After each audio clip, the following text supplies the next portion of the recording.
Good riddance to rights. Thank God now we're safe. I'm James Nathan Post. American students just cannot compete these days, we hear, except on the basketball court. Why not? Well, perhaps because they may not.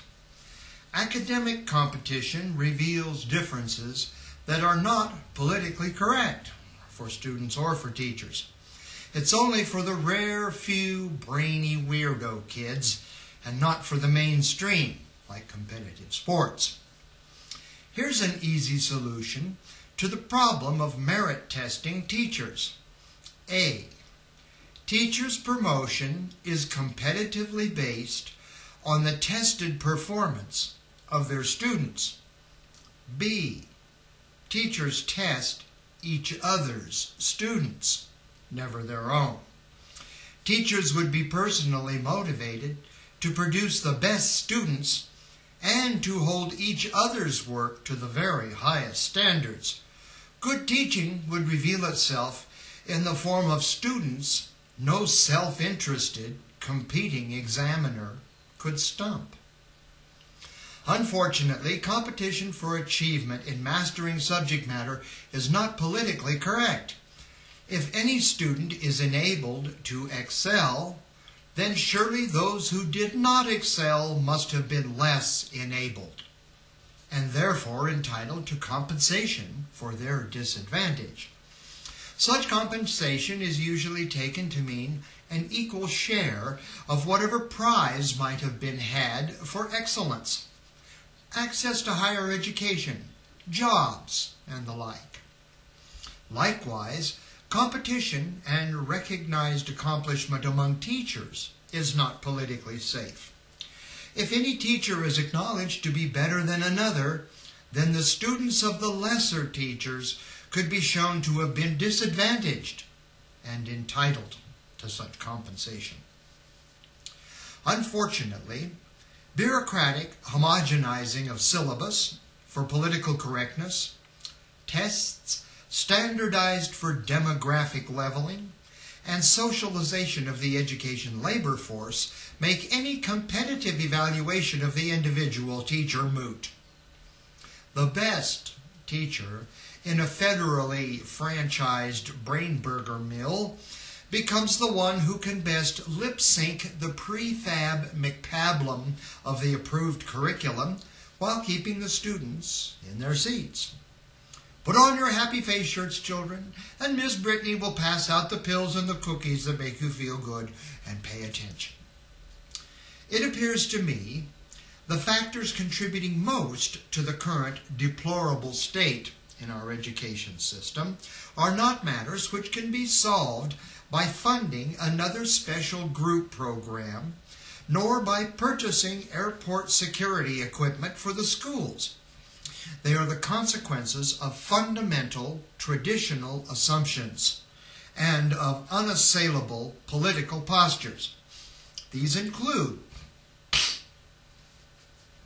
age-based rather than performance-based progress through the system, grade-based rather than completion-based passage. C's mean half-educated. System evaluation by demographic block statistics, mandating block equal outcome. Lowering of standards to accommodate low-performance groups. Negative peer stature for academic excellence versus idolizing of athletes. Money, demographics, and sports as keys to college rather than academic prowess. Failure to defend historical and empirical truth from censorship for political correctness or religion. Emphasis on public education as an employer of labor with lip service to student product. Lack of STIC, that is an effective stress factor for behavioral control, like denial of access. lack of a carrot, meaningful reward for personal excellence, like grade-based hiring. Penal techniques used to impose conformity in the name of safety in the absence of a stick or carrot for motivation. When the use of our vast wealth and power produces social disorder and inferior graduates, it seems clear we are deceiving ourselves as to our priorities. I'm reminded of a cathedral wherein the priests bicker over which icons are to be polished first and polished best, while the congregation fight and fornicate in spiritual poverty. Liberals and conservatives each think schools should be tailored to their own politics. Lawyers think the system should be designed in the courts. Christians want power to conform the syllabus to Scripture. Unions want power to make the schools a marketplace for labor. Parents want schools to instill values and discipline they themselves have not. Society wants uncontrolled children off the streets, if not in schools, then in jail. I presume the corrective measures lie far outside what is politically possible.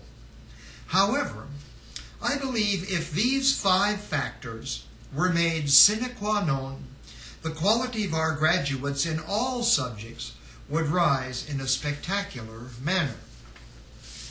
1. The ability to speak, read, and write the English language fluently and correctly, whatever other languages they may or may not speak. 2. The ability to apply and skillfully perform arithmetic without mechanical aid. 3. The discipline to concentrate on an assigned task and to punctually follow a schedule. 4. The ability to conduct research, that is, to organize and perform self-teaching. 5. The personal desire to excel beyond others in fair competition for a meaningful reward. Given those, a person can learn anything, with or without a preacher, a teacher, a security guard, a counselor, a pharmacist, or a government propagandist to approve what you may and what you may not know.